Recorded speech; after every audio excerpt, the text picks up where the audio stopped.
Hi, I'm Dr. Nick Bregich, and we're here today with the first in a series of videos. Today's video is focused on the mind, human performance, and enhancing human performance.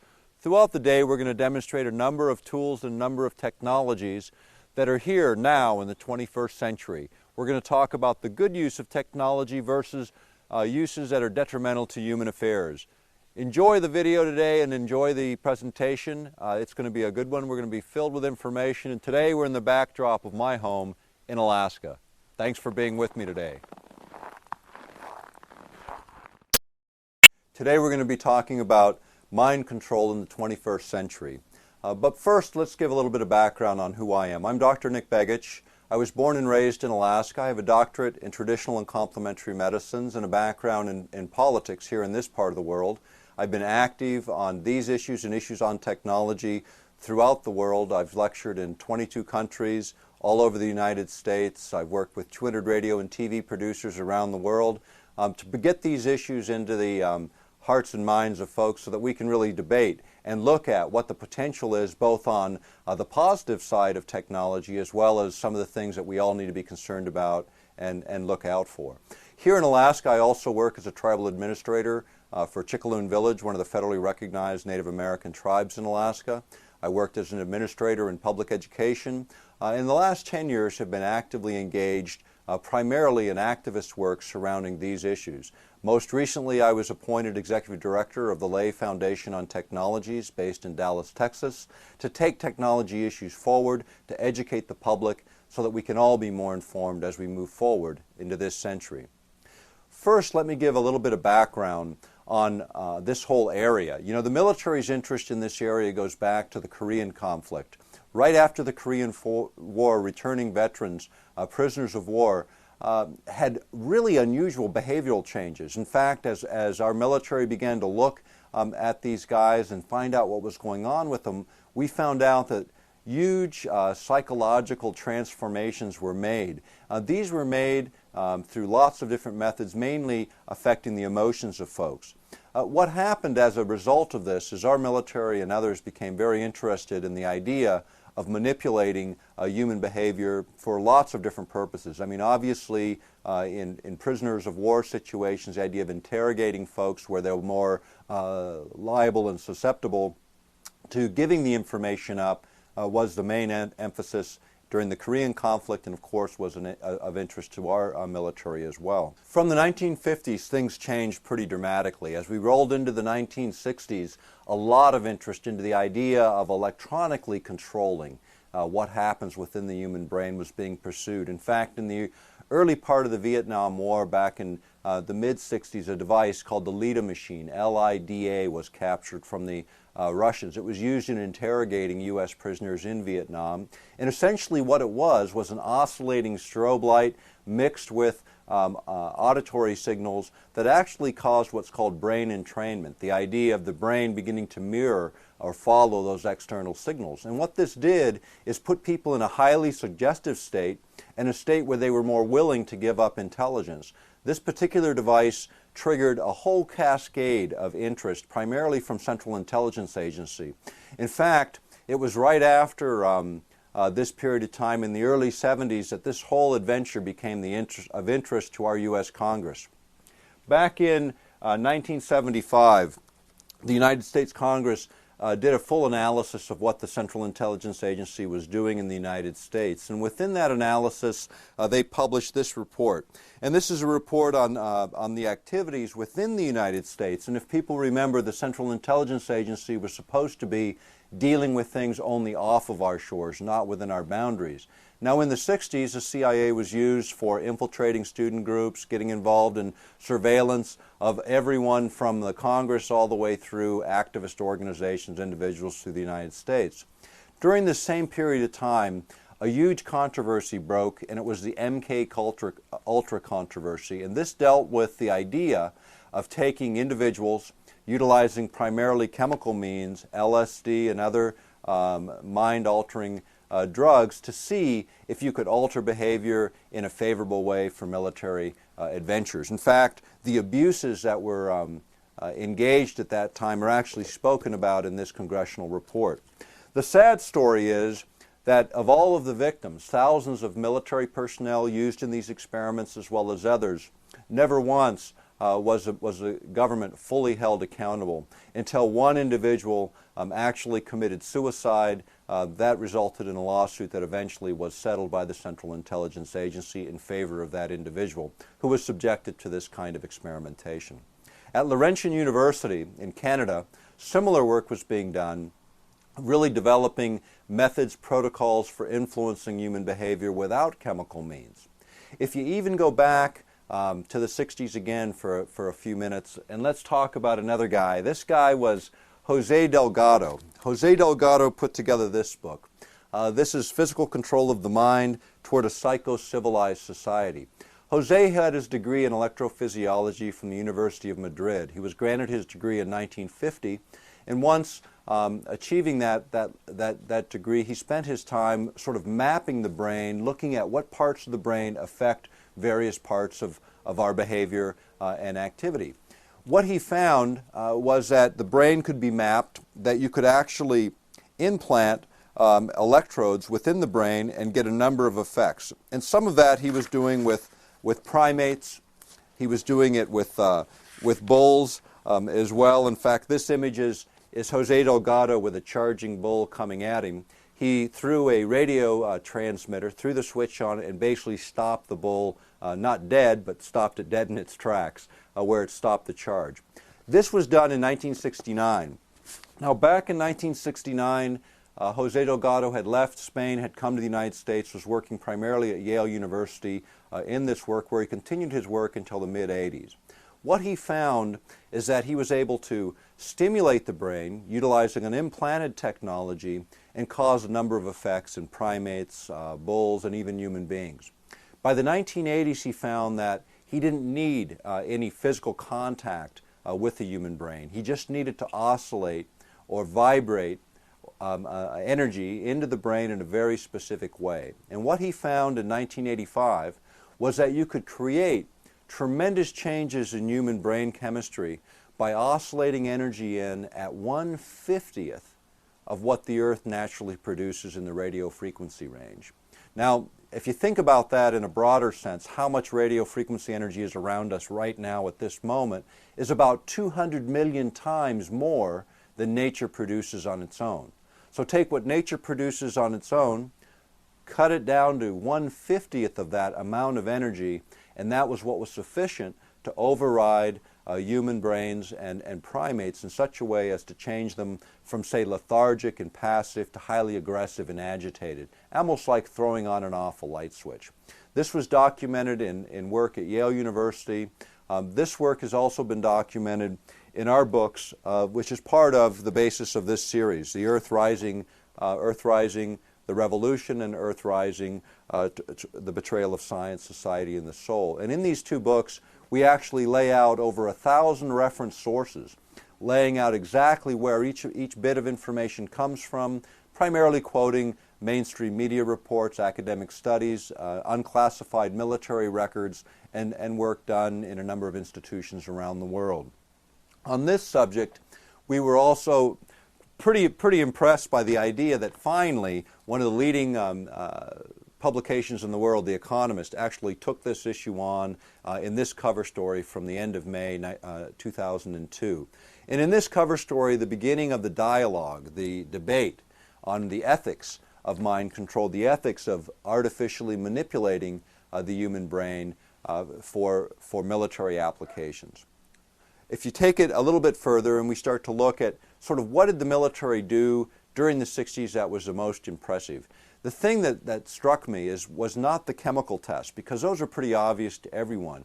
It was the idea, more in line with what Delgado and others were utilizing, which was this idea of oscillating electromagnetic fields of various kinds. The radio frequency energy was as being one of those primary movers.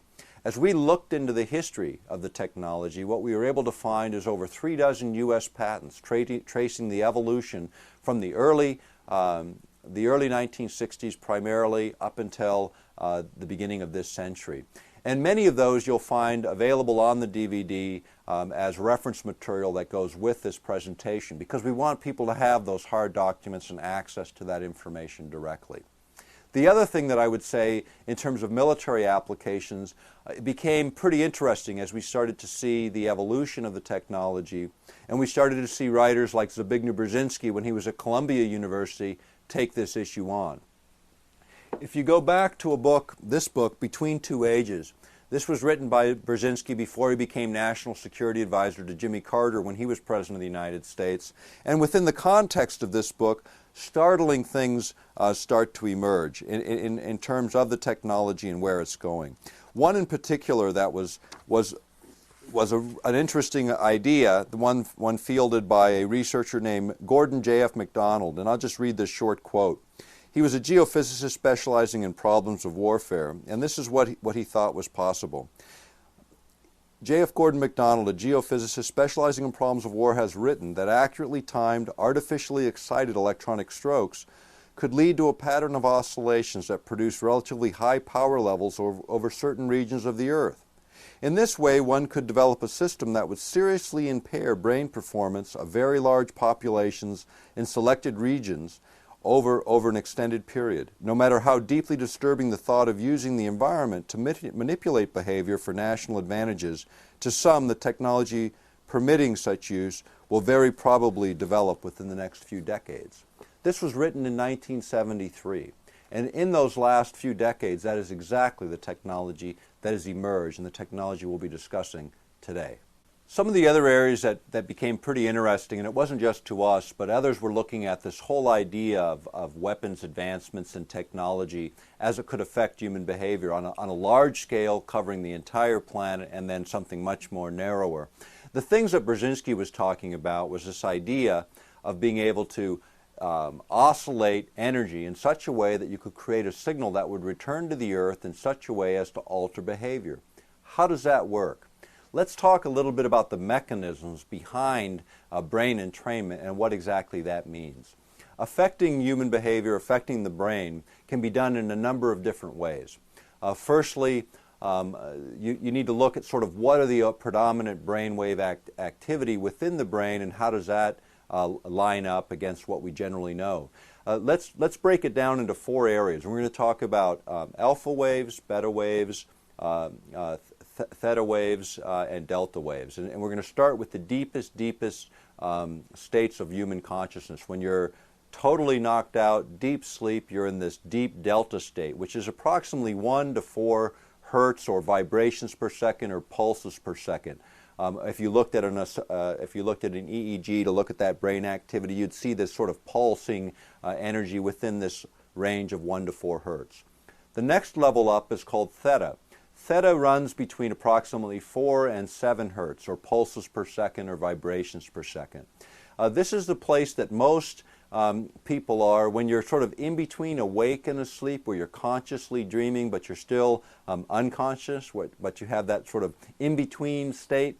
That's the theta state. This is where most 3 to 5-year-olds spend most of their time. If you were to look at an EEG of their brains, this is where the predominant activity is, which gives a clear explanation of why sometimes it's difficult for young children to separate the imaginary world from the real world. It's because of where they generally live. But in this same place of where their brains are, where they absorb tremendous amounts of information. You think of 3 to 5-year-olds in terms of language skills, social behavior, the kinds of things they're learning. The other thing that happens is we shove kids into an early frame of learning, where the brains aren't fully developed for the kind of academic studies that many of us push our kids into maybe a little bit too prematurely. As an example, in Europe, they don't even start children in school till usually 7 years old versus the 5 and 4-year-olds being started in school in the United States and in preschool programs. Now the next stage is the alpha stage. This runs approximately 7 to 12 hertz. This is where you are when you're in the zone, when you're focused, when you're as an artist or an athlete, where you're just at your optimum performance. For accelerated learning, for certain particular types of learning, this is extremely useful brain range to be in. It's where you want to be for intellectual work and creative work. The next level is beta. This is where you're actively engaged, thinking and learning. At the same time, there's a little bit more emotional content in terms of the dialogue. As you get to high beta, you get to those agitated states, or states where we're not in as good a control of ourselves as we like to be. So the range, if you're looking at children that function, say, at too high a beta, these are folks that are attention deficit disordered, often cataloged in that way. Also, if they're running theta, they're running too low of a frequency range. Oftentimes we categorize children as learning disabled. And yet, really what may be happening in many instances when we diagnose too early is the brain just hasn't fully developed to where the alpha rhythms and the beta rhythms tend to dominate the waking state, which is where we want to be as adults. The interesting thing in terms of study is what was discovered early on, originally by Delgado and others, was the idea that external fields, when they were coherent or rhythmic and followed very specific patterns, could override the activity of the normal brain. And this could be done with pulsating radio frequency signals, pulsating electromagnetic fields, with oscillating light or pulsating light, and it could also be done with sound. Now, if you think about sound waves and sound itself, for the human ear to perceive it, we don't perceive the very, very low frequency sounds. Animals like elephants can perceive those low frequency sounds. Other animals that have large receivers, ears that pick up those low frequency sounds can do that, but we can't. So what happens is the brain, not being able to hear below a certain range, cannot pick up these low rhythms that can cause brain entrainment unless you can create sort of a cancellation effect. And here's what's been developed. A gentleman named Robert Monroe, back in the late 1950s, early 1960s, discovered that if you sent sound into one ear at, say, 16,000 cycles per second or vibrations per second, within the range of human hearing, and one in at, say, 16,007 in the other ear. So you have 16,000 coming in here, 16,007 coming in here, and they cancel within the brain and leave a beat frequency of 7 hertz. Within the alpha range, as an example, the brain locks onto that beat frequency, and this is called binaural beat. It was actually patented by Monroe. It was used to develop a number of technologies, but the real effect of binaural beat is pretty profound. If you look at this image, and this is an image taken from the Monroe Institute, you can see a normal brain on this side, which the energy is distributed across the brain, with one side, in this case, dominating, where the energy is focused in the reds and the yellows on one side of the brain.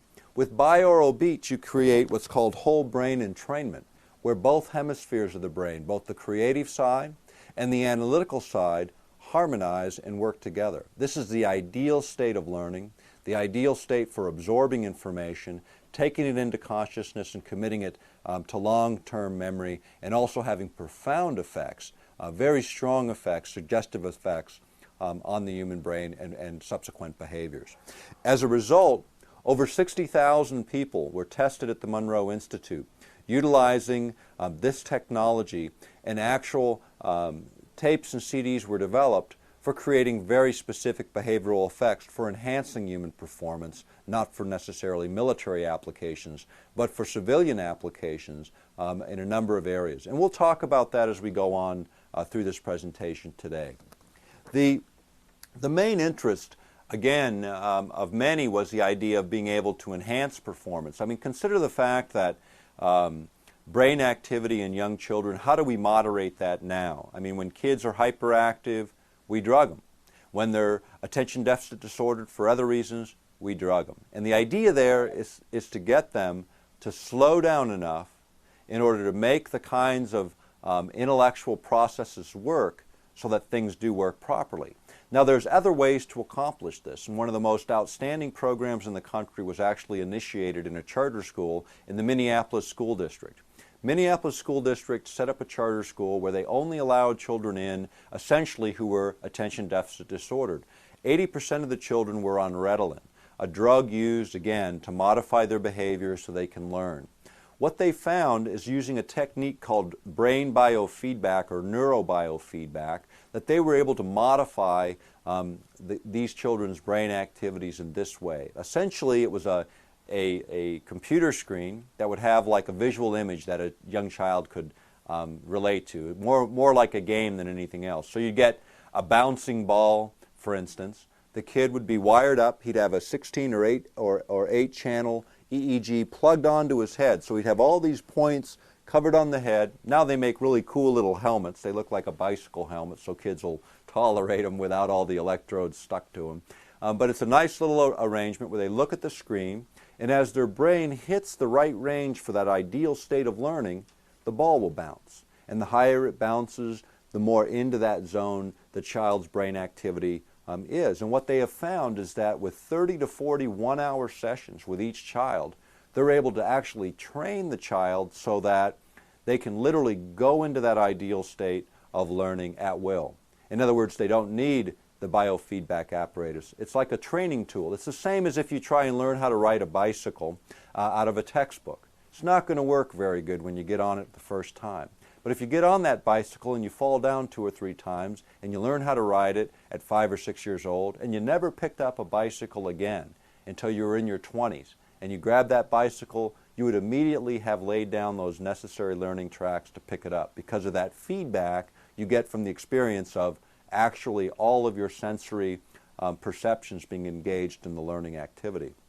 When you look at brain biofeedback, it's essentially the same kind of focused learning that allows you to retain, lay down those tracks so that you can go there at will.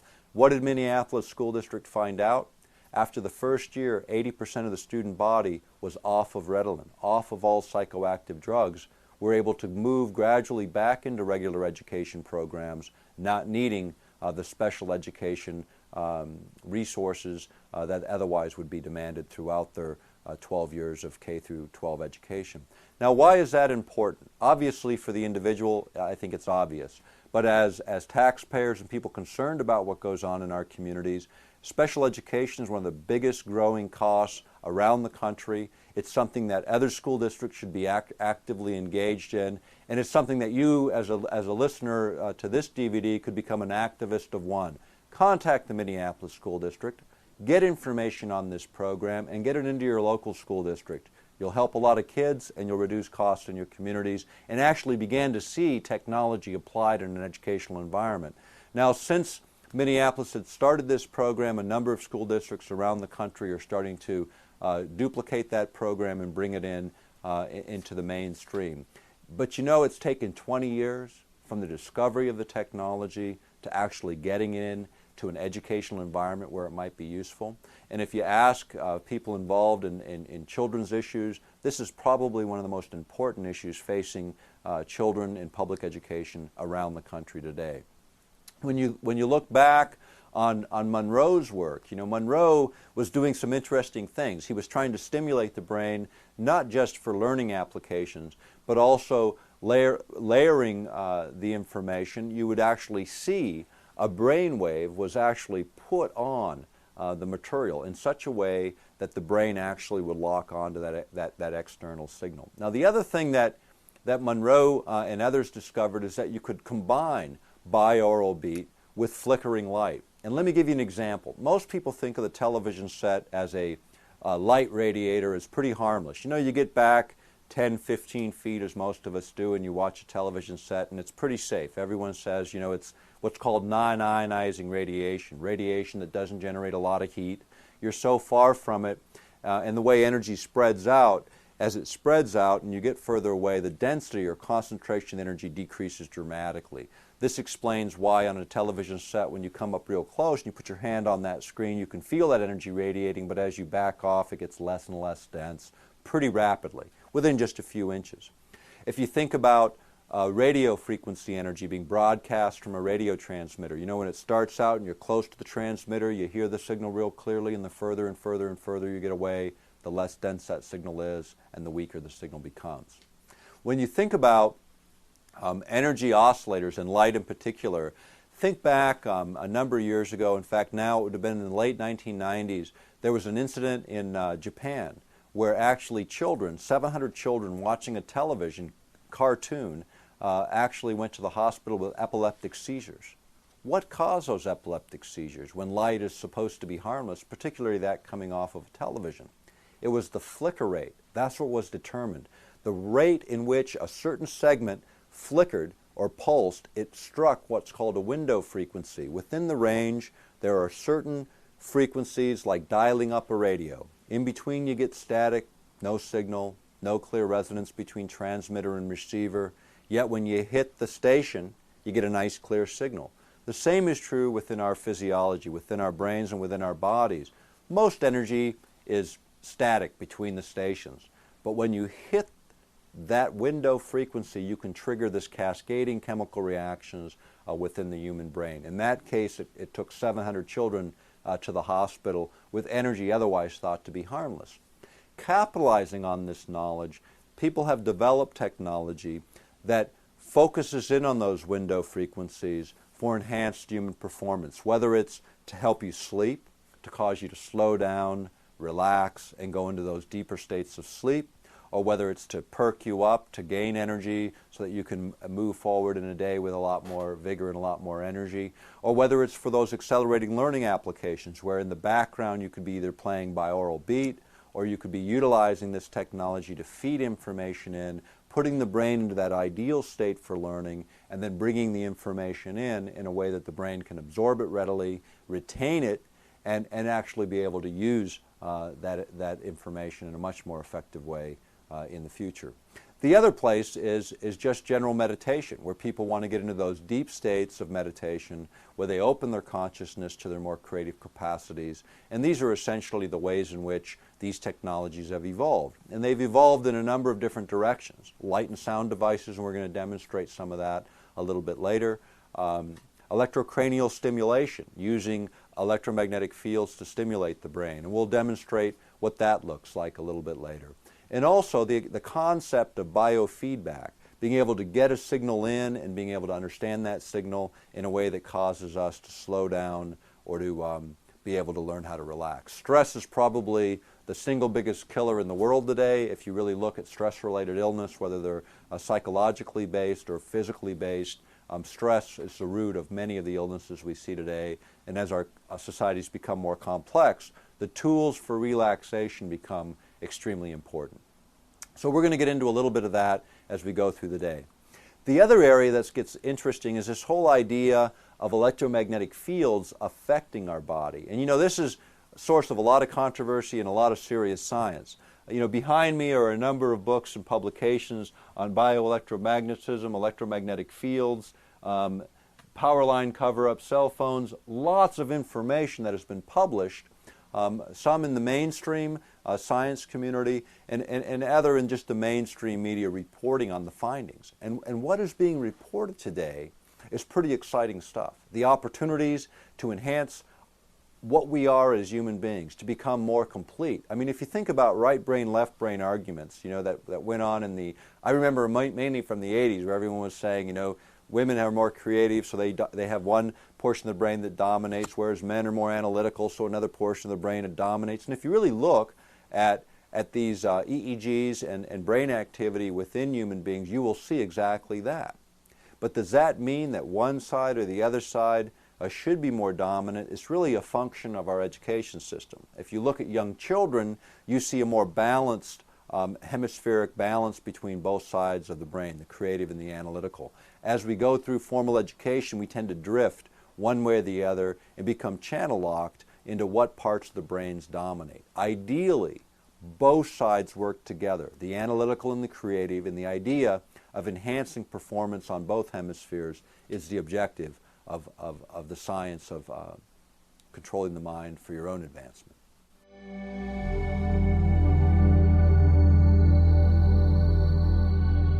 Understanding a little bit more about the body and energy interactions with the body. You know, the chemical model was the dominant model of the last century. This was the idea that everything that happens within our physical health and within our mind is related to chemical interactions.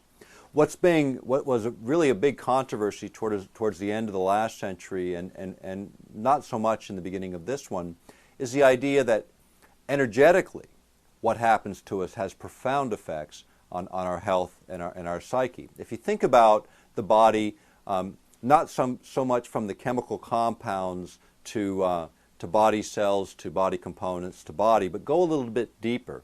Think about the body first energetically. Energy, atoms, molecules, collections of atoms, chemicals, body parts, and then body. Starting at the very lowest level, energy can have a profound effect in terms of how our bodies work. And sort of the dividing line between the sciences. You know, often the folks that had really strong math skills and capabilities in mathematics went into physics and quantum physics. Those that had lesser math skills but had good science minds tended to go more towards the chemistry and the physiology and the health fields, other areas. And that break point really segregated the knowledge in a way that was not a good idea in terms of the West, because we lost the understanding of what was happening behind those chemical reactions and how you might be able to manipulate chemical reactions, not with other chemicals, but just using energy itself. Now, the military actually commissioned a study back in the mid-'80s. It was done through the University of Utah, and it resulted in the Radio Frequency Dosimetry Handbook, published in 1985. Now, this handbook was actually put together to just look at radio frequency energy and its effect on our health and on our mind. And what they were able to find is that every major organ of the body, including the brain, the heart, the liver, the lungs, could all be interfered with or overridden by external signals in the radio frequency range within a very narrow bandwidth. In other words, again, looking at the analogy of the radio station and dialing through the stations, when you have resonance, a correspondence, a harmony between the transmitter and the receiver, that's where the energy exchange happens, that's where the action is. For a radio station, it means a nice clean sound. In the case of the human body, it means the efficient operation of an organ or the interference with its efficient operation for military advantage.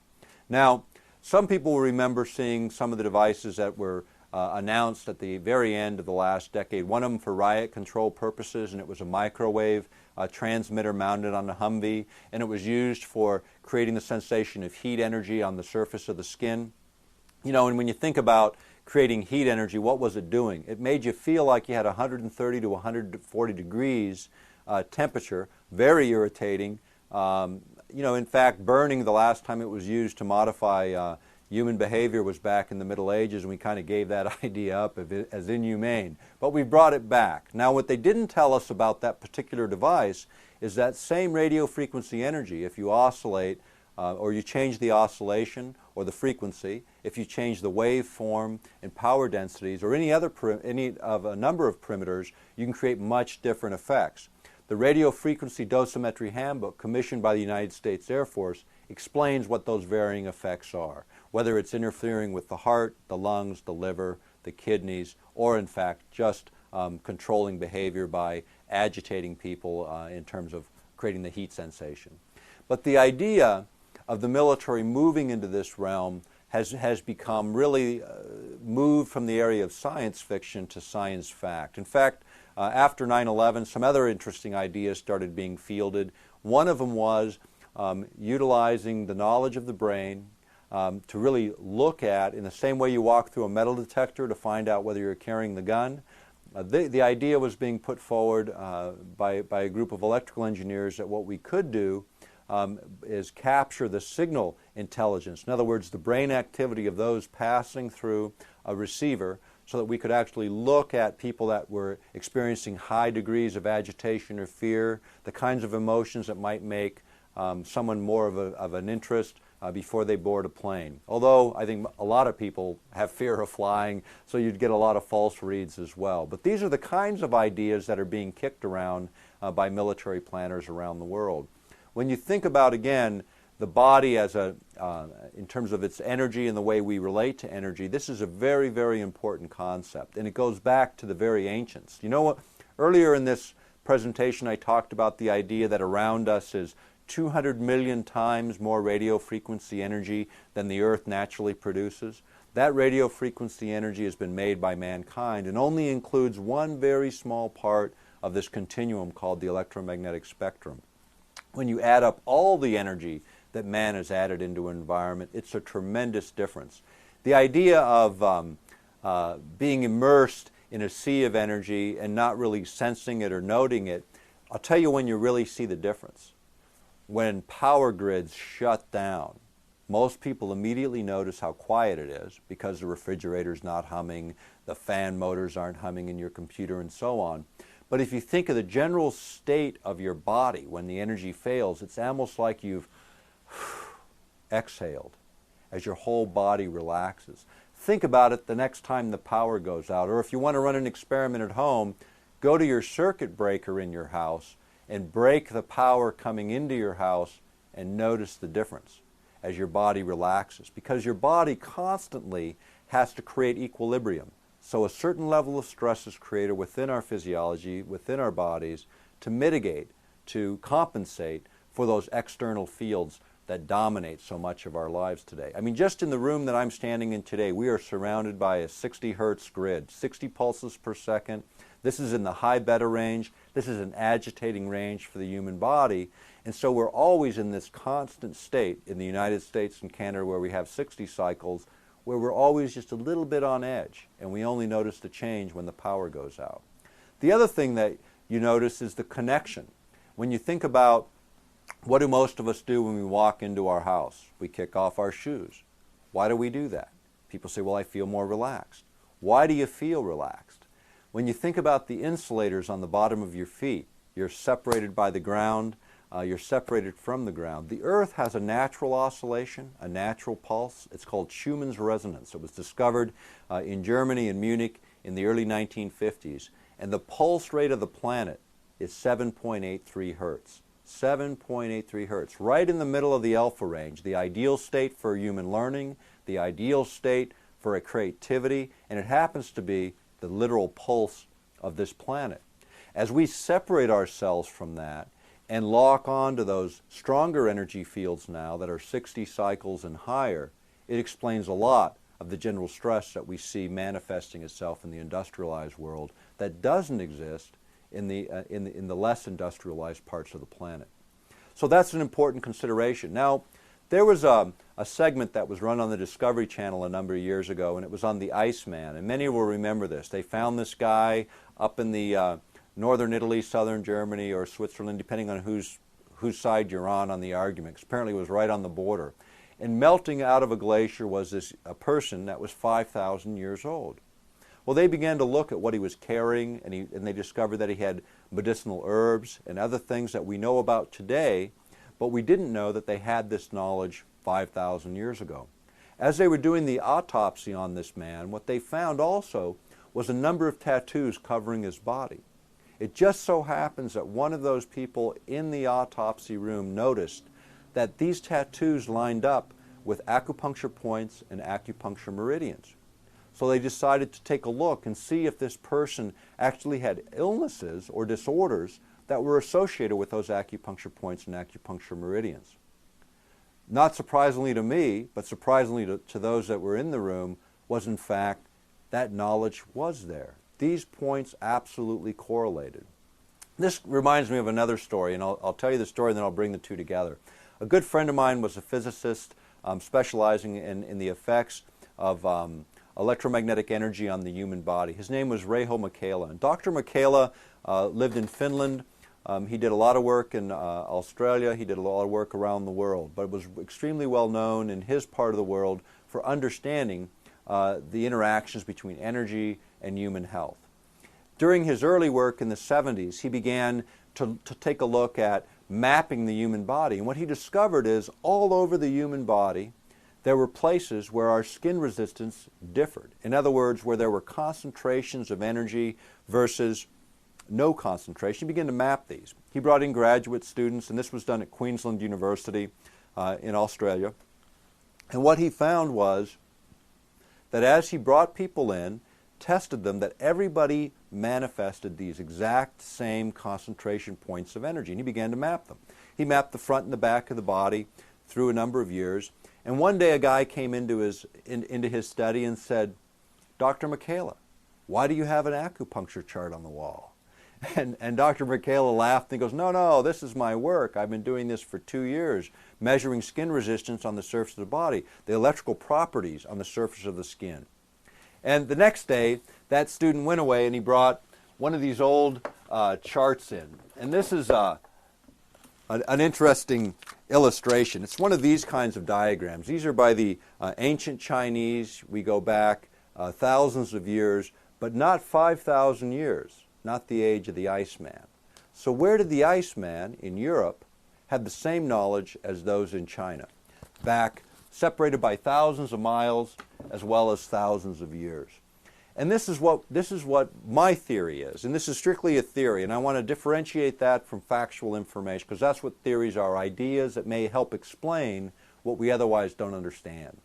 Now, the arguments that we heard was, well, gee, how did the Chinese get the information into Europe? Or how did the Europeans get the information into China? How about this idea? Take away all the background noise. All of the things that we've created as mankind, take them out of the picture. And perhaps human beings, some human beings, were highly sensitive. We're able to differentiate on the surface of the skin these very, very subtle differences that Reijo Michela discovered 2,000 to 5,000 years after Europeans and Asians. Now let's go back and let's talk about this basic idea. This instrument, this is a Pointer Plus, and this is actually an acupuncture tool that has two functions. Its first function is to locate the points, to locate the acupuncture points on the body accurately by measuring the differences in the electrical properties on the surface of the skin. As an example, an acupuncture point on the index finger on this side of the fingernail is well known and is charted in all of the charts, whether they go back to ancient China or the modern world. This device, the Pointer Plus, is actually an electroacupuncture device, and the first thing I want to show is how it actually detects a point. And this will make a loop. So there's power coming through here, and there's a circuit that's completed if I actually go all the way around. So let me turn it on. There's power circulating through, and I'm locating a point, and when I hit that point, I get an auditory signal, and I get a bright light. Now what I can also do is by depressing this trigger mechanism, I actually send energy into that point that I perceive as a very, very light, almost like the dusting of a feather. Just a little slight pulsing sensation. If it's more than that, the power's too high and it becomes uncomfortable. But basically what I'm doing, instead of needling, I'm sending in just a little bit of electrical energy to stimulate that particular point. But all of the points on the body can be found utilizing an instrument like this. Now, this is sort of the modern equivalent of those sensitives that could actually locate those points by their hypersensitive touch or their electronic sensitivity and be able to detect those very subtle differences. Because these acupuncture points don't line up with the normal nerve bundles. They don't line up with muscle tissue. They don't line up with the circulatory system or of the body in terms of moving the blood around. This is a fourth system, the energetic system of the body, well known now and well understood. The place where I got my doctorate in traditional and complementary medicine was actually founded by a gentleman, Anton Jarosaraya, who was the first WHO fellow, World Health Organization fellow, to go into China and study acupuncture in the 50s and bring it back to the West in the 60s. But it wasn't until probably the latter part of the 1980s that the mainstream science finally accepted what the ancients have known forever, that affecting the energetic system of the body as a starting point is where health practitioners in Asia started and where they continue to operate today. This is probably the area where the most exciting breakthroughs in science will emerge in our lifetimes. The idea of electrophysiology, electromedicine will be the mainstays, replacing what we've seen in the pharmaceutical models and the chemical models of the last century. That's what I think we need to look forward to, and in looking forward to that, it becomes a whole different system of addressing health.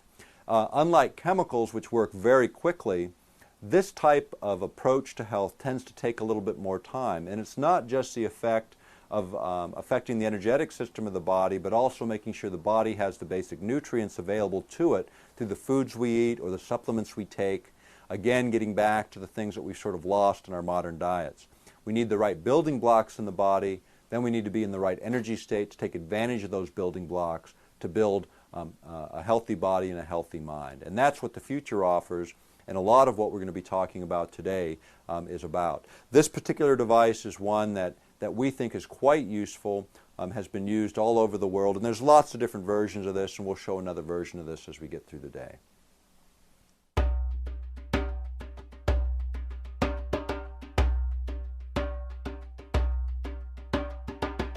All right, we're going to demonstrate some of these basic tools. I'm going to make myself a little bit more comfortable. It's a little bit warm in here with all the lights.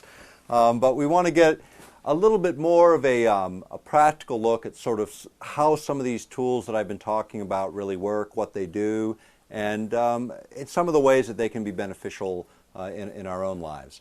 And again, to kind of take away, so much of my work in the past has been centered on military activities, military affairs, and sort of the sinister uses of good technology. And technology's a two-edged sword in real terms. A truck can be used to deliver your mail, or it can be used by a bomber to blow up your house. So technology is not bad in and of itself. It's really the intent of the operator. And in this case, these are tools that I consider tools that deliver to individuals the power to take control over certain parts of our life and enhance our own innate natural abilities in ways that allow us to better perform. Light and sound I've talked a little bit about in terms of sort of the negative effects. I mentioned in one of the earlier segments this discussion about the Japanese kids that were watching a cartoon had this epileptic seizures event. Now, an important thing to note about light and sound devices: if you have any history of epilepsy, you cannot use these technologies because the light itself will trigger those kinds of seizures in people that are already very sensitive in that area. That's why your physician tells you not to go into bars or clubs or dance halls where they have strobe lights flashing, for instance, if you have history of epilepsy. You can, however, use the sound component, the binaural beat, and there's never been any reports of adverse actions there, because it's strictly just sound creating an entrainment effect for a very, very specific type of enhancement.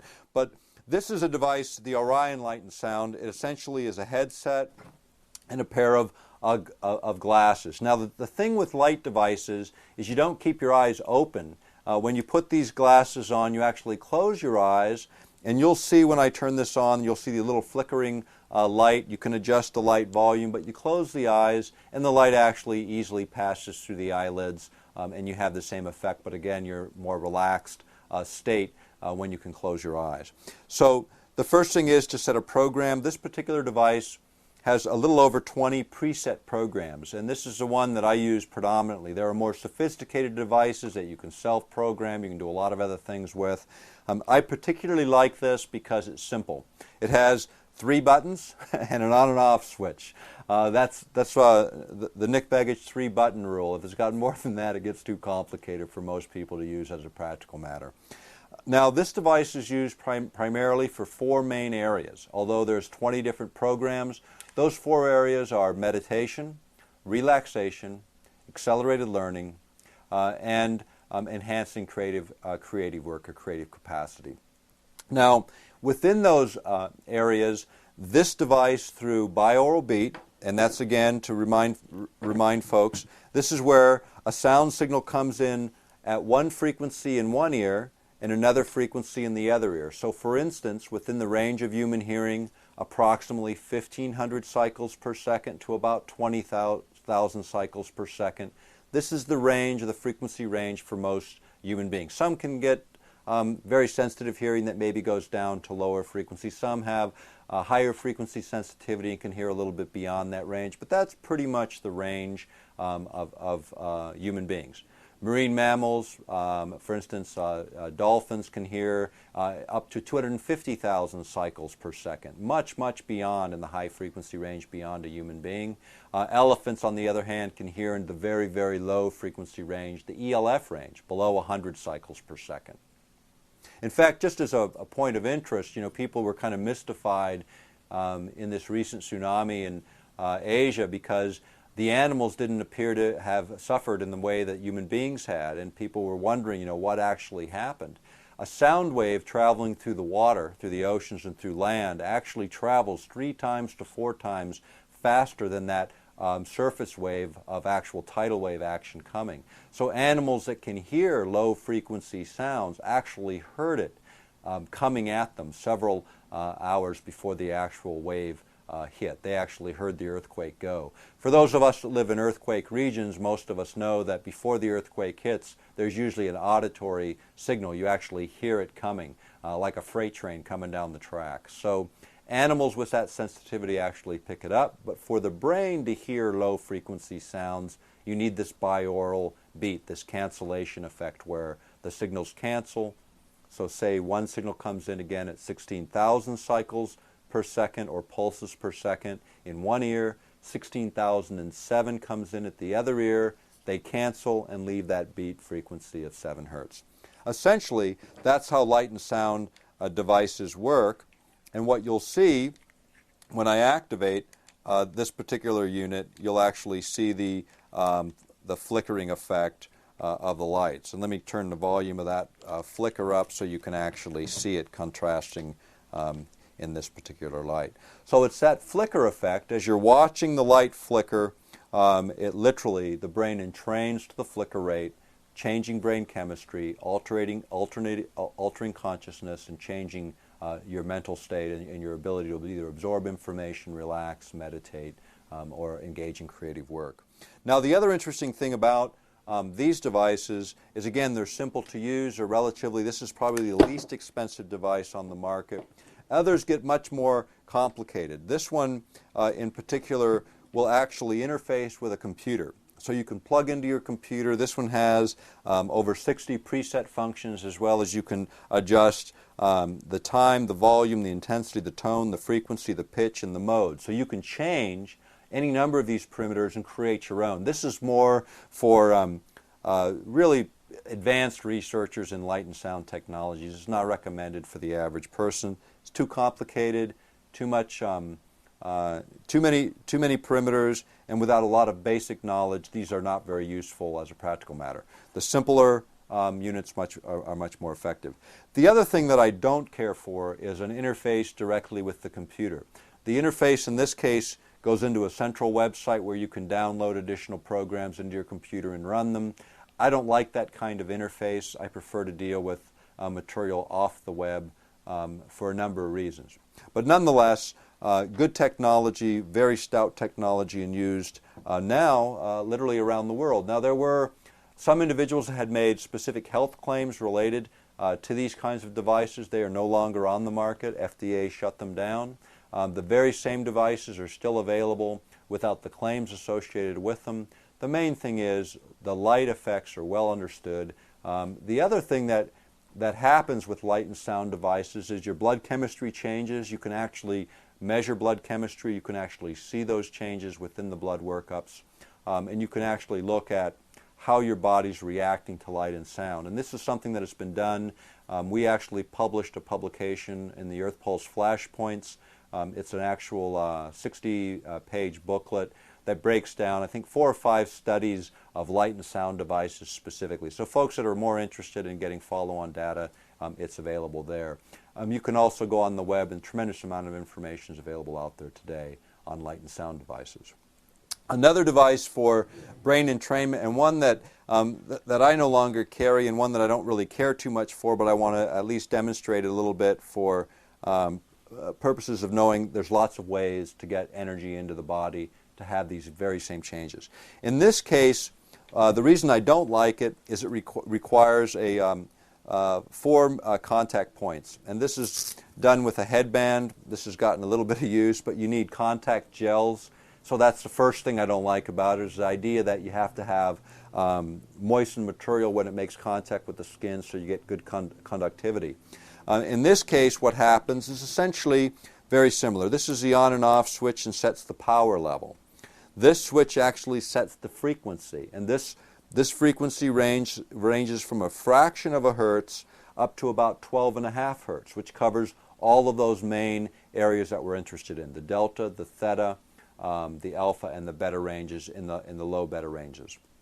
And for learning, for concentration, for relaxation, essentially exactly the same uses as light and sound, but in this case we're using electric current. We're using electric current rather than light or sound to carry that pulse rate. And so, as an example, I'm not going to hook this up to my head, but I'll give you an example. If we make contact so that you can see what happens with the meter, we'll kick the power up high enough.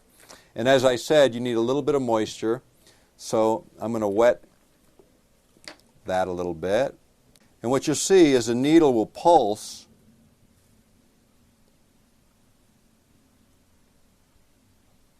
within the green range. You see that pulse rate, and that's essentially electrical energy coming into the body.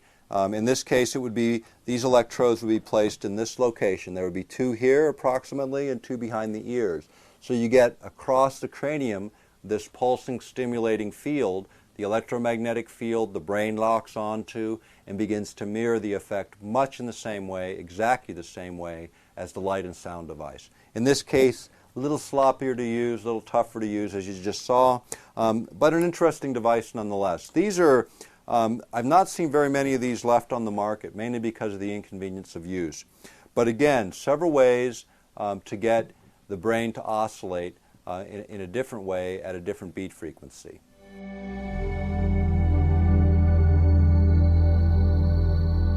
One of the other interesting areas when you talk about the energetic system of the body, I want to go back for a moment to the idea of electroacupuncture, which we were talking about briefly. There's been other observations about energy and the human body back in the 30s, actually, 1930s, in Eastern Europe. The development of Carillion photography.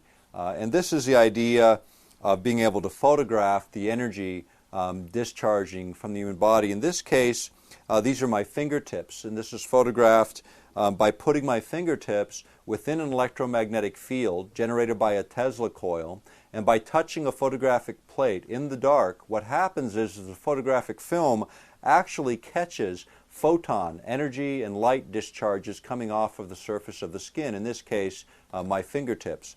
The camera that was used is a Carillion camera. This is an example of one. Now you see people who purport to have Carillion cameras often in fairs, New Age shows, this kind of thing. They're not necessarily the true Carillion photography. What they're doing is measuring skin resistances on the surface of the hands when you place them on a plate. And those skin resistance differentials give you some variability, so you get some energy patterns. The original cameras, actually, you would have to touch a conductor, this conductive material which actually loops through, and so when you touch that photographic plate, you actually do get a bit of a shock. I mean, your tendency is to pull away. It won't hurt you, but it's a little bit uncomfortable. So while you're getting that energy discharge and you're placing your hands in the dark through a sleeve to where you're actually touching what is a photographic plate on the inside. And this is the inside where the photographic plate would actually make contact to the skin. So the Carillion cameras are interesting for demonstrating that there is actually this energy coming from the body. Now, one of the other instruments that we didn't demonstrate, this one has a single function. This one strictly locates the acupuncture points. This can be used for massage therapy, acupressure, where you're not using needling, but you want to be accurate. You want to hit specific points that may affect very specific parts of our physiology. So what happens here is, again, you have to make physical contact. You have to loop around. So in this case, you have the probe to help locate the point, and then you have to have a conductor. You have to be able to physically complete that circuit so the electricity can flow through the entire body and be amplified in those specific points where you get a signal. And in this case, what you'll see, there's an acupuncture point again on the inside of my index finger. So I'm going to try and locate that point, and as you can see very efficiently, I find that point both with a light and a sound signal. And as soon as I move off the point, the intensity of the signal decreases. Now this has a sensitivity knob, and the reason it has it is everyone's skin resistance is a little bit different. So some people with particularly dry skin might have to turn it up really high in order to pick up all of the points on the body. On the other hand, places on the body where there's lots of energy being discharged, like the palms of the hand and the soles of the feet, you'd want to kick the sensitivity down. And I'll give you a good example of that. As I touch anywhere on the surface of my hand, you can see that it picks up a signal, even though there's no particular point associated in that way. If I cut it down in power, it'll only locate the points that are actually there. And I'll have to mess around with it a little bit to find those fire points within the hand. You can adjust it. But basically it's an adjustment to sensitivity, again taking into consideration skin resistance, the very thing that allows us to find the points in the first place, and the variability between people so that one device can work for all. This one is an excellent device for locating points. It's a low-cost device for doing that, but it doesn't energize the points. Now the other device that I had shown earlier, this one also has both the locator function and the energizing function. And why I like this device is it's portable, it's easy to use, it's the one I travel with. The other reason I like it is I'm not big on needling. And most Westerners aren't. When you talk about acupuncture, usually the first reaction you get is, I don't want any needles in me. This is another way to deliver energy to the body, avoiding the needling and the discomfort associated with it. This is not an uncomfortable sensation, but a very powerful one, because even in the needling, there's a certain amount of interaction between the person operating that needle and the person that's receiving that needle. In this case, energy is deliberately pushed in. Now my friend Reijo Michaela, Dr. Michaela, who I had mentioned earlier, went a step further, and he developed an electro laser system for acupuncture. And in this case, he uses a class 4 laser. This isn't a laser that burns tissue or burns material. It's right below that level. It's very powerful. It's not like one of these little pointers that you see in the novelty shops and in lectures, often these small lasers. It's something in between the burning laser and the pointing laser, the class 3. And what they were able to do is take the class 3 laser, which has about a 2.5 millimeter head where the light actually comes out, and then around that head place an electrode that actually pulses energy in that harmonizes with the light energy that's also going in, but a much, much different effect. As an example, when I went to see Reijo in 1994, I spent a week with him in his lab and his clinic. He took this system into Finland and actually was challenged by the medical authorities there, similar to our American Medical Association here. They challenged him all the way to the highest court in the land in Finland. And my friend Reijo Michaela won his case and was able to train 15 practitioners in electrolaser methods before he passed away, a method permitted by the medical authorities in Finland and in other European countries today, and practiced by very few practitioners within the United States. But here's what he did for me. Reijo first took a look at my general health, utilizing the normal tools of an MD. You check blood pressure and temperature and all the basic perimeters that most physicians engage in. The other thing he did is take a look at not my blood work, but my urine, and analyze that. And he's also an iridiologist, someone that studies the iris and can connect disorders within the body to manifestations that show up in the iris. And iridiology is well known. Anyone who studies this field will find very similar things. The body projects through the eyes its state of health. And so Reijo analyzed, using the traditional Western methods and non-traditional methods, my health, and he concluded that I had had pneumonia at one time, or some lung disorder that caused me to have scarring in one lung that was significant comparably to the other. Now that was interesting, because what Reijo didn't know is a couple of years before I had had double pneumonia and had been hospitalized, and that was exactly my condition.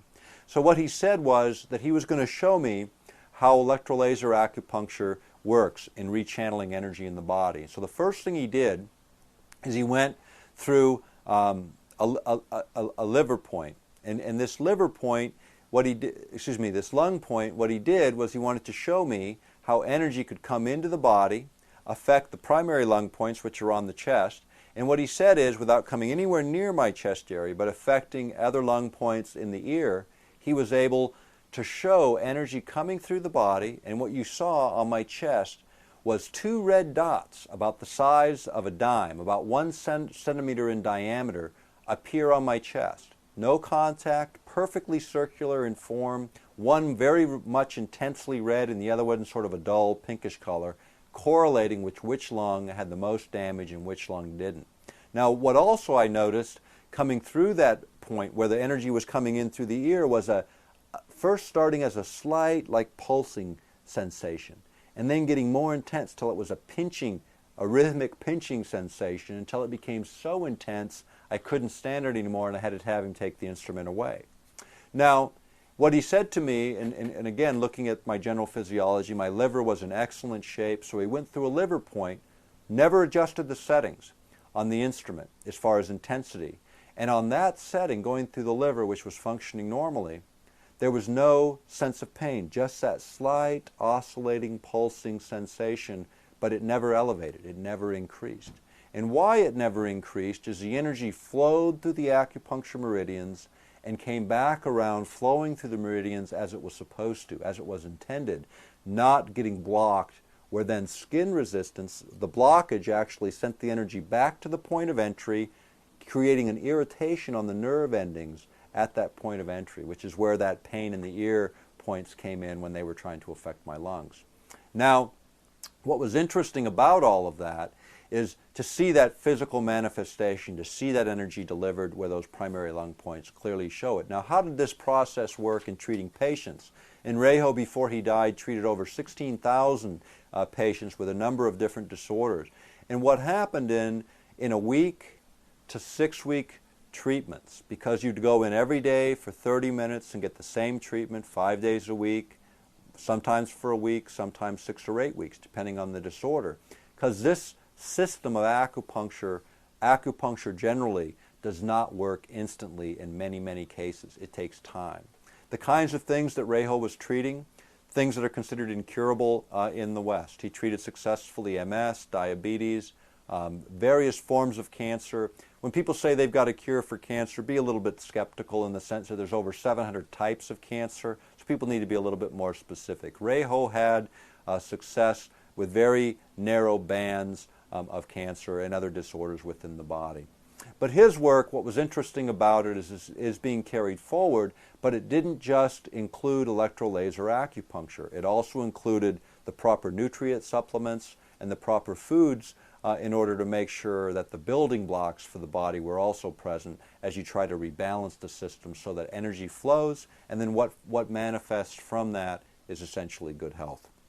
The other instruments, this is one of the earlier instruments that I became acquainted with. Again, another electroacupuncture instrument. This one has a locator function as well as a ability to discharge energy. It uses more of a point. It has more of an irritation when it makes contact with the skin. So it's one that I don't particularly care for. I like the manual, however, that came with this was an excellent book. Simple Health Maintenance. Unfortunately, the book is not available in the United States, but very similar titles are. And these books basically will break down a disorder. It'll lay out then the appropriate points to treat. It'll lay out generally what supplements that a person would need to also take as you're rebalancing the body. And you'll see lots of different purposes for acupuncture, this written specifically for laser electroacupuncture. But there are many, many books available for this purpose. When you look at acupuncture titles, any of them are good. One of the ones that we carry, Healing with Pressure Point Therapy. This one actually breaks down 100 common ailments and then actually lays out not just the points that you would treat, but also the nutritional supplements, foods that are beneficial for also affecting those particular ailments. The Chinese developed really good systems, and the main thing to know is it's not any particular book. Find the one that you're the most comfortable with. You know, every person in the healing arts specializes, even in the acupuncture areas. So when you go to the Barnes & Nobles or the Amazon.coms or the bookstores of your choice, look at the acupuncture section, and generally there's usually 7 or 8 or even 10 titles. Take a look at which one best addresses the issues that you're interested in, and that's the book for you. The points all line up the same. It's really the depth of experience that the practitioner has in terms of supplements, dietary habits, and the other things that they recommend that go along with acupuncture. And again, I would say the balance between the Western science and the Asian sciences is a balance that should be paid attention to. In any case, thinking about acupuncture in the general sense as it applies to us individually, striking that balance is really what it's about. It's good to get good medical advice before you use any technology, and once getting that medical advice, make informed decisions about what's good for your health. And again, these are tools to improve human performance, not necessarily replace MDs or Western medicine, as much as it is to supplement and complement. It's not an alternative, it's a complement to the medicine that we all surround ourselves with today. And my view has always been approach things from the least invasive to the most invasive. And I think this is where often we rush to sort of the last step instead of the first step in the process of improving our health. So striking that balance is probably more important on the front end of disorders and disease and ailments to make sure we're making the right decisions for ourselves individually.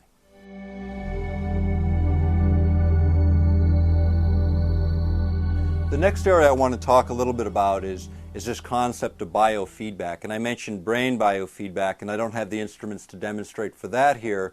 But if you're interested in brain biofeedback, there is an organization in Denver, the Biofeedback Association. They're the only certifying body in the country. So if you're looking for a practitioner of biofeedback in your area, particularly the idea of being able to affect brain activity for children or for adults, very useful in stroke recovery, addiction issues, behavioral issues, and attention deficit issues. These are very, very useful.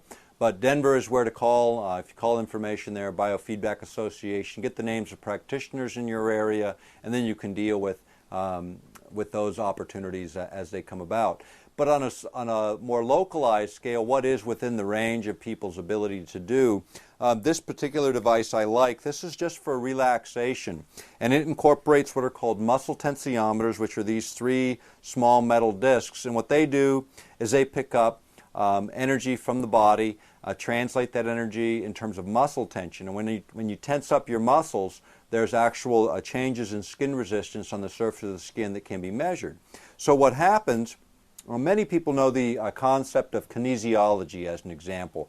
Kinesiology people use, and it's where they're, and if you don't know what the word is, you'll maybe remember the image. It's somebody holding some substance in one hand, and there's somebody pushing their arm down with the other, and they're seeing how much muscle resistance there is. So maybe you hold aluminum in this hand and it has a detrimental effect on you, so you're weak. Or you hold something in this hand that gives you strength, and then they can't, break the arm down. But it's all subjective. I mean, you don't really know, is he really pushing as hard? Muscle tensiometers you can actually put around this portion of the arm, and they actually measure muscle tension, so it is objective, not subjective. In other words, you can see a needle or a digital readout and see exactly what's going on with the muscle. Incorporating muscle tensiometers, in this case, these three points fit into a headband. It fits on the head, so these 3 points hit right about here. And if you ever notice when someone's stressed, they wrinkle up their brow when they're relaxed. The muscles here are very, very relaxed. So what happens with this device, as your muscles tense, you get in the headset a very high-pitched sound. And as you relax, the sound goes down. So it goes real high, and the lower you get the sound, the more relaxed your body is. So you get feedback. You get that interaction, like learning how to ride the bicycle, the example I used earlier. Is doing it without the feedback makes it very tough. Meditators spend 20 years learning how to meditate, sometimes, 20 years. Now, why does it take so long? It's because when they hit that ideal zone, it's for that few seconds, and they remember, that's what that feels like. The next time it's a little easier to get there, and the next time a little easier to get there. And then eventually they get to that place and they do it very efficiently. Now they want to dive deeper. And over 20 years they learn how to dive deeper and recognize those signals. With feedback, with neurobiofeedback and brain biofeedback, it has been proven that people can reach the same mental state as the 20-year meditator using biofeedback once a day for an hour a day, learning how to drive to those lower states in 30 to 60 days. That is phenomenal. And this isn't done anecdotally. This is done with thousands of trials showing how you can entrain the brain, drive the brain activity down, and then learn how to modulate your own brain activity. This particular device I no longer carry, but it is available through Tools for Exploration. You can find them on the internet. It's very simple. It's about $100. It's the kind of tool that a guy can use at the end of a workday when you're totally stressed out and you just need to unwind. This helps you learn how to do it. After 30 to 60 days, you can put this on the shelf or hand it to somebody else because you can get there on your own. And that's a key thing in a busy, hectic life, being able to learn how to relax, reduce those stress levels, and recognize relaxation in terms of the general sense of the body, and being able to get there quickly and efficiently. Even midday, in the middle of the day with an intense schedule, it's nice to be able to create an environment where you can relax and learn how to really work with your own physiology to accomplish that. This instrument is also a biofeedback device. This device, the thought stream, actually measures skin resistance, in this case with a probe that fits on the palm where the palms sweat a little bit, and you make a decent contact. When the device is clicked on, it actually has a headset, so you get an auditory signal, so you can close your eyes, you don't have to look for a visual signal, and you can relax. And it's the same basic idea. The sound starts very high up and then drops down to a lower and lower pitch as you start to relax. Now, what I'm going to show with this device is I'm going to set it up so that it's on, and what you'll see first is you'll see a light signal. And this is just the light signal setting itself for my energy state and for my skin resistance. And so as this signal gets to red, the objective is to get it to go from red to green, and it'll go red, orange, and start to work its way down as I relax. So I'm going to try and relax just for a second here and see if we can get this to drop.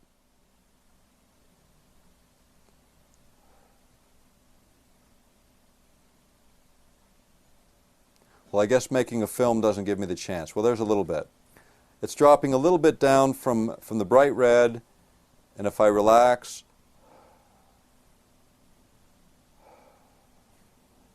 you'll see it drop down into the orange.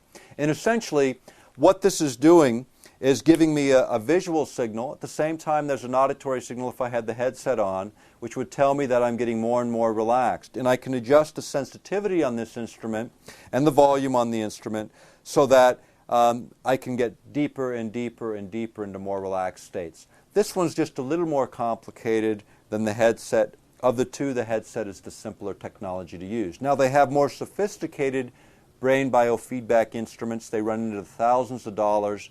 The Mind Mirror is one which actually lays out with light bands that go across a visual screen, both hemispheres of the brain, so you can not only slow the body down, but make sure both hemispheres are basically energized at approximately the same energy state. So you maintain that optimum brain balancing performance at the same time that you're relaxing or going into those particular mental states that you're desiring to go to. So biofeedback is one way. This teaches you to do it on your own. Light and sound instruments drive you there. In other words, there is no learning. You're there within a minute and you stay there. People with sleep disorders, light and sound devices are extremely effective for putting you to sleep because they immediately entrain the brain into those relaxed states, whereas this is a training tool to learn how to do it yourself.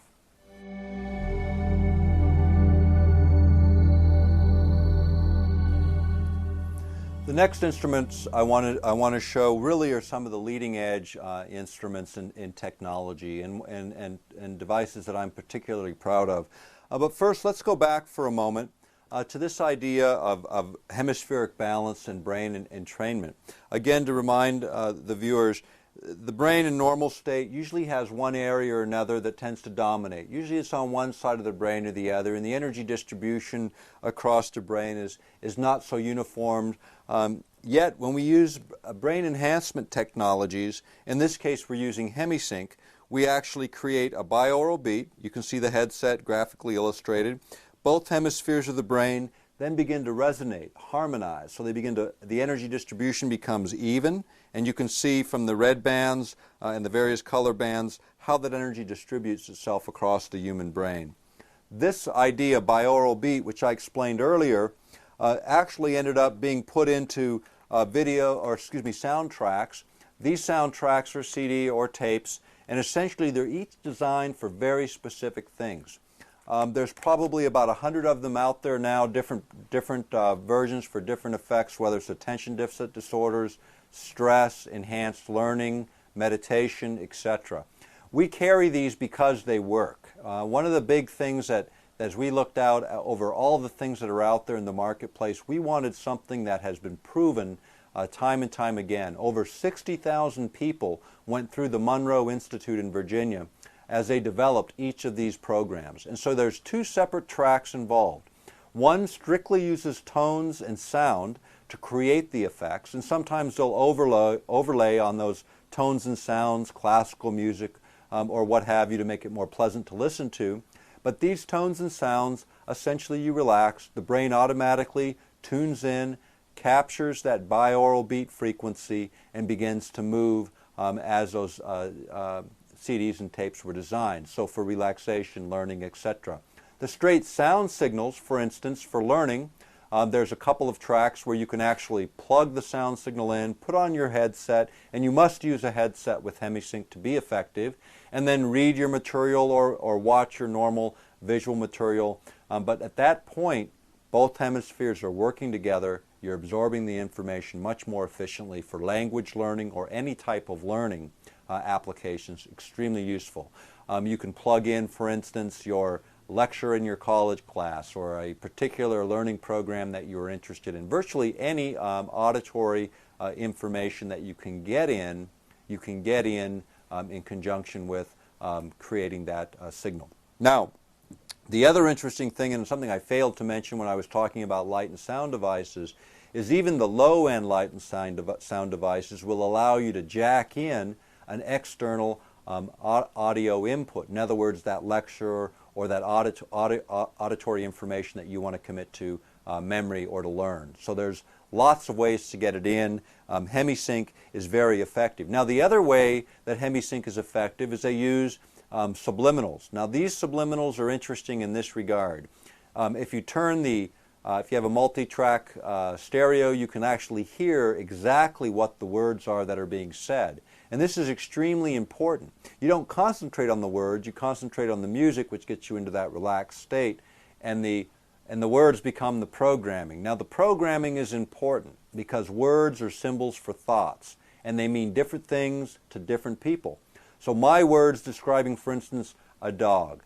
For some people, they get warm, fuzzy feelings when they hear the word dog. Other people's get gripped with fear because their experiences aren't the same as yours.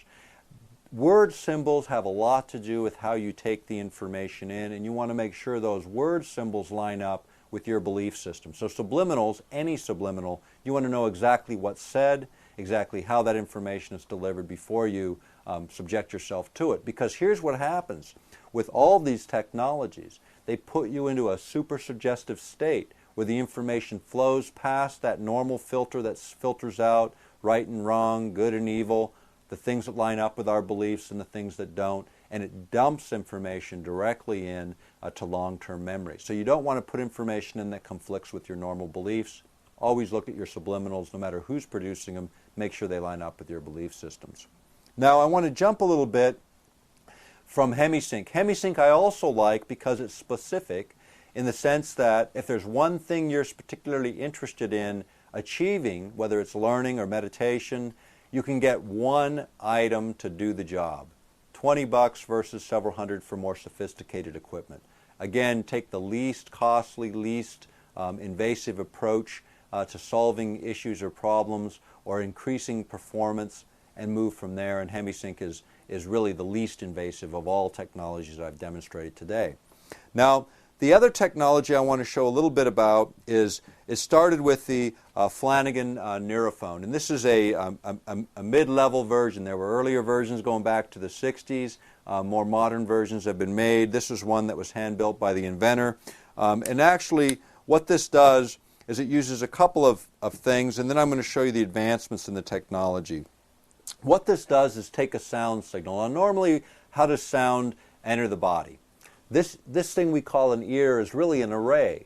it actually captures a sound wave as it hits the body, and this condenses the sound wave, the outer ear, into the inner ear, where it then hits the eardrum, creates a vibration. On the other side of that eardrum is a little bit of fluid. That vibration moves through that fluid, begins to vibrate 3 small bones in the inner ear, and then moves eventually to the 8th cranial nerve, where an electromagnetic signal actually transits the nerve, ends up in the auditory portions of the brain where we hear what you hear today, sound. Now if I distort the array, if I distort my ear, both of them, and I close my eyes, and somebody jingles a set of keys, if I leave the ear as normal, I'll be able with pretty good accuracy tell pretty much where that sound is coming from. If I distort the array, it becomes much more difficult to isolate sound. So this isolates direction, isolates where sound is coming from. The next thing is that conditioning that happens in between. It's where the signal gets transferred into a pattern of transmission that the brain understands. Now, what Patrick Flanagan discovered was a way to replicate what the inner ear does. In other words, to take a sound signal, condition it in such a way so you can bring it in bypassing the 8th cranial nerve, normally thought to be responsible for all auditory input into the brain, and you can actually perceive sound, bringing it in through other parts of the nervous system, or perhaps that energetic system, that 4th system we talked about earlier, which is the acupuncture system of the body. The judge is still out on how the information gets in. Most recently, in the last few days, there was an article in our local paper talking about sound that's actually perceived from the auroral discharge. You know, some people hear it and some people don't. They really don't understand the mechanism by which that sound gets into the head. I'd suggest that it's a very similar mechanism to the one I'm about to demonstrate today. Now, what we did is we advanced the technology significantly. An incredible inventor in Germany, Robert Thiedemann, actually took the old concepts of the neurophonic technology, which included about a 30 components on an electronic board in this box to create a sound that you could perceive literally in the center of the head.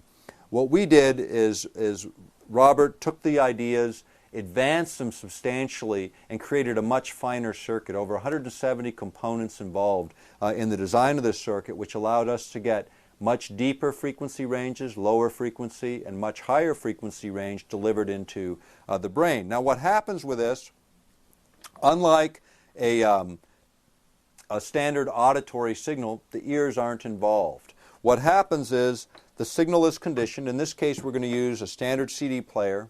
I've got Bach playing on this CD player, and as classical music, it's routed through this device, through its circuitry. About midway through the circuit, there is an electro-optical coupler. Now, the electrical-optical coupler changes a flow of electrons, the electricity, to a flow of photons, light energy, converts it back to electricity, where then it moves on to the body. Now, we put that converter in there essentially to break the circuit, because although we're attached just to a CD player, if you hook this up to a home stereo or a computer where you're actually hooked into the wall with AC power, you don't want power to arc across the circuit and into the body, because at the end of this, we're going to have what are called piezoelectric transducers. They have a metal contact point, and when we make contact with these, we actually transit current through the body. And if you listen carefully, you'll hear a little bit of an energy discharge. These have a ceramic material on the back of these metal plates. As electric current hits that ceramic material, it causes it to expand and contract. And what that does is create a slight drumming effect on the surface of this metal plate. That drumming effect then creates a sound that you can hear with the normal ear. So for example, when I complete the circuit, right now you hear nothing.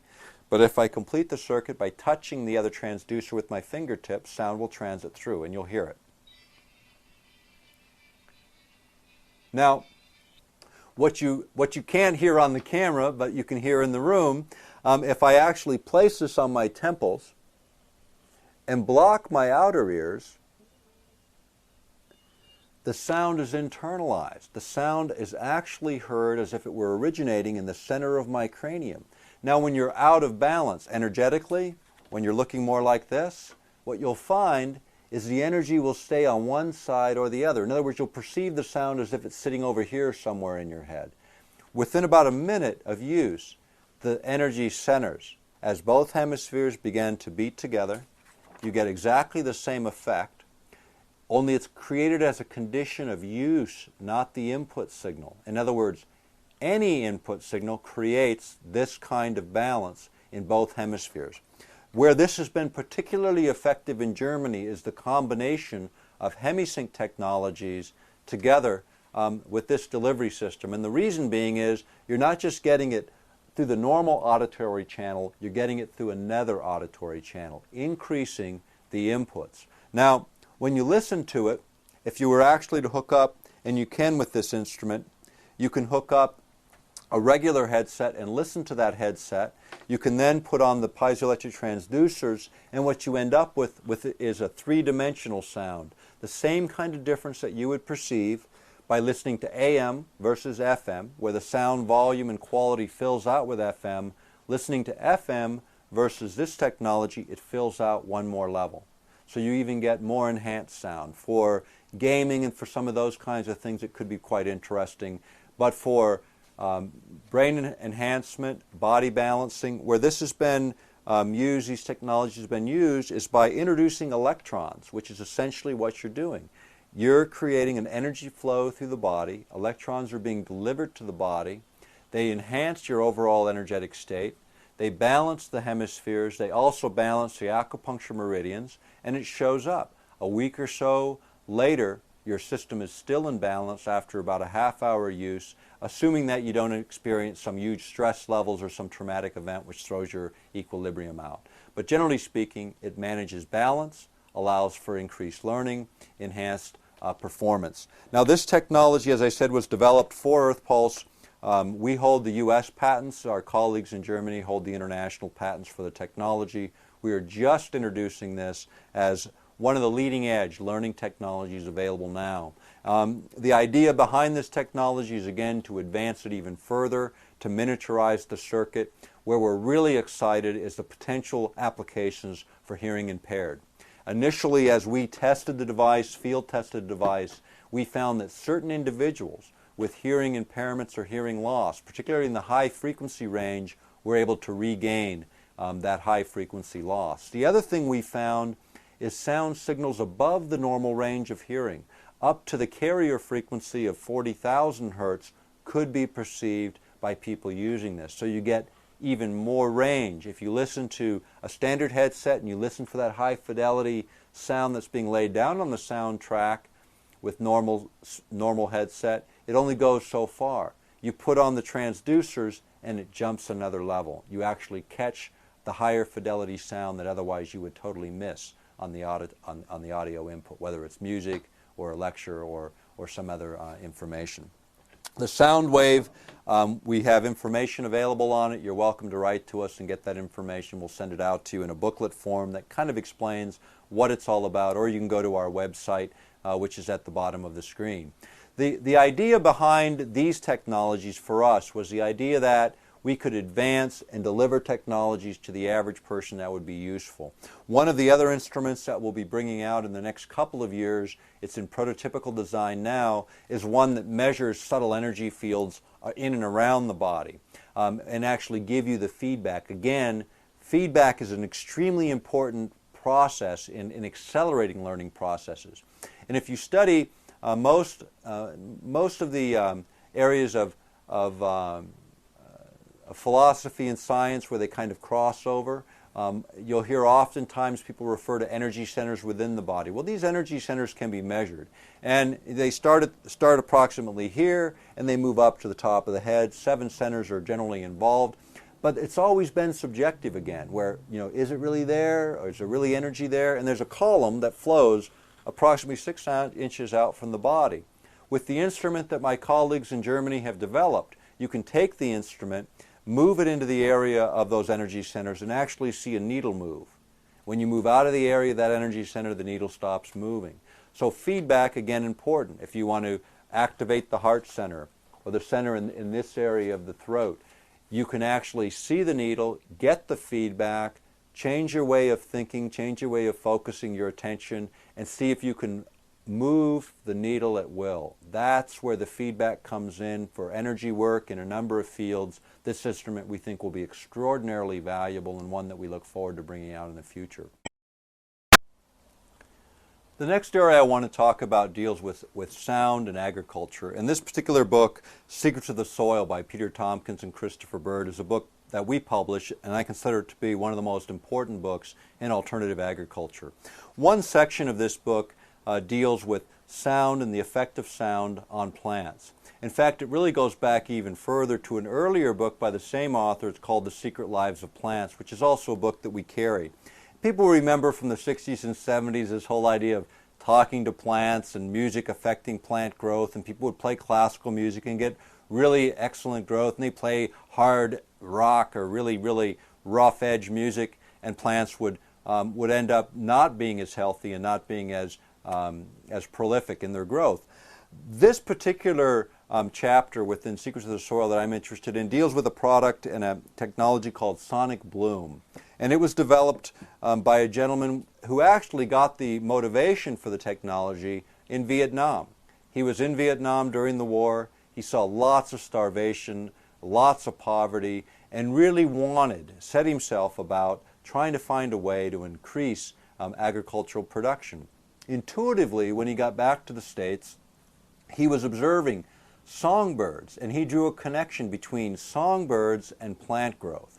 And what he decided was that birds, for some reason, could stimulate plants to grow. And here's what he found: that in the morning, when the dew is settling on the leaves of plants and the birds start chirping right before sunrise, generally speaking, and extending for a little while after sunrise, what would happen is those sound signals generated by songbirds actually causes the pores on the leaves of plants to open.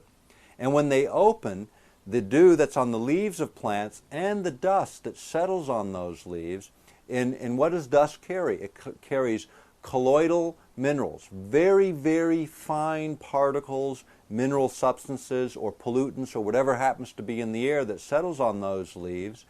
The leaves pores open, sucking in the moisture and the particulate material with them, and actually bringing nutrients into the plant in addition to the nutrients brought in through the root system.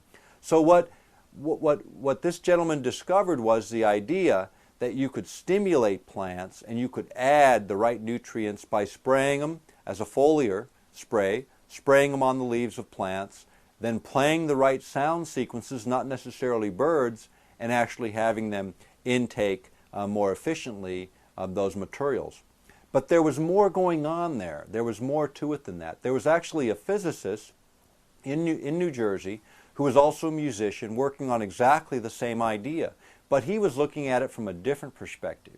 He was looking at what happened within the DNA when sound sequences were played, and the mathematics of that. It was what fascinated him. And so what he determined was that you could actually create genetic alterations in the plants, making them more vibrant, and that this was probably the root to what was going on with sound, that Dan Carlson, the inventor of sonic bloom, discovered on the one hand intuitively, the physicist discovered scientifically, both saying the same things. We wrote an article about that in the Flashpoints, and there's also an article on sound and the work of this physicist in other publications that we cite. The point being, huge differences in plant growth were achieved. I went to Dan Carlson's farm in Minnesota, actually right over the border of Minnesota into Wisconsin, and he showed me a number of things. This is an example of some of the things that were going on with accelerated plant growth. In an 8 by 16 foot plot, 8 by 16 feet, 5,000 pounds of tomatoes were grown using this system. Phenomenal. In the same size plot, 8 by 16 feet, 800 cantaloupes were grown. And these aren't small, these were larger than normal. I went to Dan's farm and actually took a look at the nut trees and plants that he was growing there, and these were the observations that I made. Firstly, on an elm tree normally has a leaf that if you looked at the leaf, it's sort of a tapered leaf about the size of 2 fingers. And I looked at a plant, a tree, that was probably 25 or 30 years old, and Dan had bought this farm 13 years before, and you could actually count from the top of the tree down. Another thing about an elm is as they grow, they not only get another ring, each branch cluster of 5 branches, when you look between those clusters, the vertical growth of about 10 inches to a foot represent 1 year of growth. So you can count the clusters down from the top of the tree, 13 years down to when Dan had purchased the farm. And what you would see is, in the 13 years that he had the farm, you didn't get 10 inches or 12 inches of growth. You got 4 feet or more of vertical growth between branch clusters. When you looked at the wood itself, it wasn't pulpy or had a bunch of voids in it. It was just as dense as the other wood. It just had much, much more growth. Now then, when you looked at the seed that came off of that elm tree, and next to that mother plant was the offspring that had grown over about a 7-year period. And instead of the leaves being this big as they were on the mother plant, the offspring's leaves were the size of your hand. That difference was because the plant was genetically altered, so it didn't just affect its ongoing growth, but the offspring became much more potent, much more energetic plants. The other thing, the fruit trees in his orchard didn't have any pesticides whatsoever, but insects attack weak plants, not strong plants. They're part of that process of decaying the plant in order to break it down into soil. So they're nature's workhorses. They go into gardens to kill the dead, basically, and bring them into the formation of soil, whereas vigorous plants, you could see it. The insects would attack the outside of an apple, for instance, but never penetrate the skin. You just see a slight blemish, and off they'd go. The fact is, in hardwoods, instead of 75-year growth or 50-year growth for veneer-grade black walnut, a plantation of over 1,000 trees with 10 years of growth showed triple the density, triple the diameter growth. What is that worth? In black walnut, a 10-inch diameter tree, 10 feet in length, represents, in veneer grade, approximately $10,000 in value. So tripling the speed of a plant like this certainly has economic gains and benefits. Likewise, when putting pesticides into the field, the idea of the foliar activity, the expanding of the pores, actually suck in pesticides so that plants you want to get rid of, you can get rid of with a lot less poison released into the environment.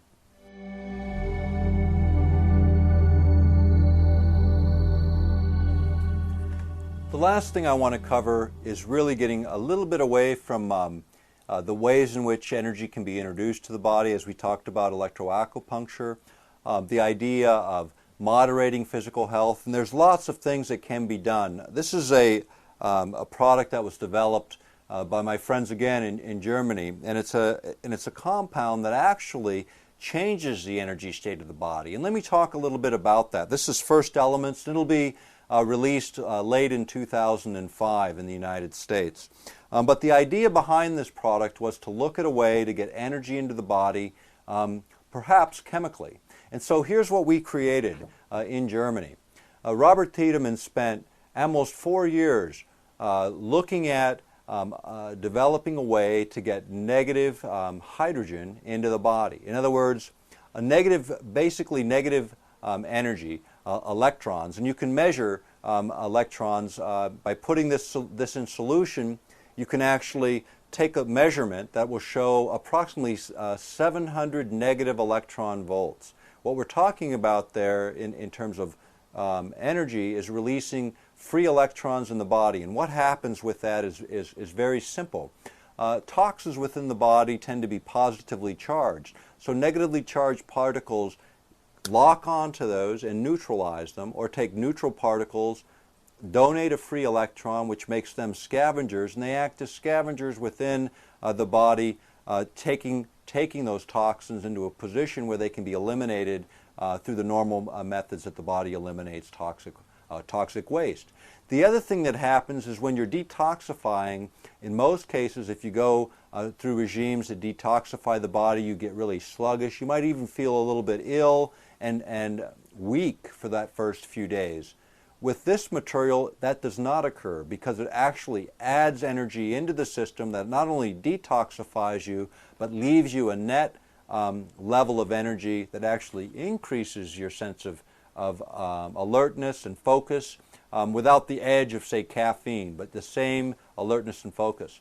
The other thing that happens is with this, if you take a half a gram a day, 500 milligrams a day in the morning and 500 milligrams a day in the afternoon, and you measure your pH, your acidic alkaline balance. In most of our diets in the West, we take in way too much acidic food, and you see it in hair loss, you see it in complexions, you see it in stomach disorders, and in generally bad health. Highly acidic systems are not the best for human beings. You want to be slightly on the alkaline side. When I started taking this product within 5 days and taking a pH strip, which you can get at any drugstore or any pharmaceutical supply house, you can take and measure your pH level and look at it on a strip. So you can do it with saliva in the mouth or urine or blood, and you can look at your pH balance and see. And mine started out highly acidic at the beginning of this 5-day period. I made no appreciable change in diet.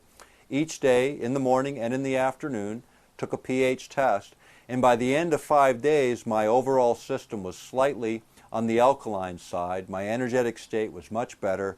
The acid feelings in my stomach were gone, and it was very, very quick. The idea behind adding energy in is the root behind this science, and it's something that we think as a nutritional supplement will offer great advantages for folks in increasing their general energy state and sense of well-being. The idea behind diet as it connects to our health is extremely important. And we all know the things that we're told about what to eat and what not to eat, but oftentimes we don't balance our system. So it's the idea of supplements in a busy and hectic world that offers other alternatives to getting those nutrients into the body and increasing the energy state of the body so that we can do better, perform better, and function in the 21st century. What we've covered today are a lot of areas, and we've touched on a lot of areas, and I draw your attention back to our earlier publications, back to our website for more information. The referenced material is substantial. We're going to include some of that on the DVD, but for the sake of space and time, not everything can always be included.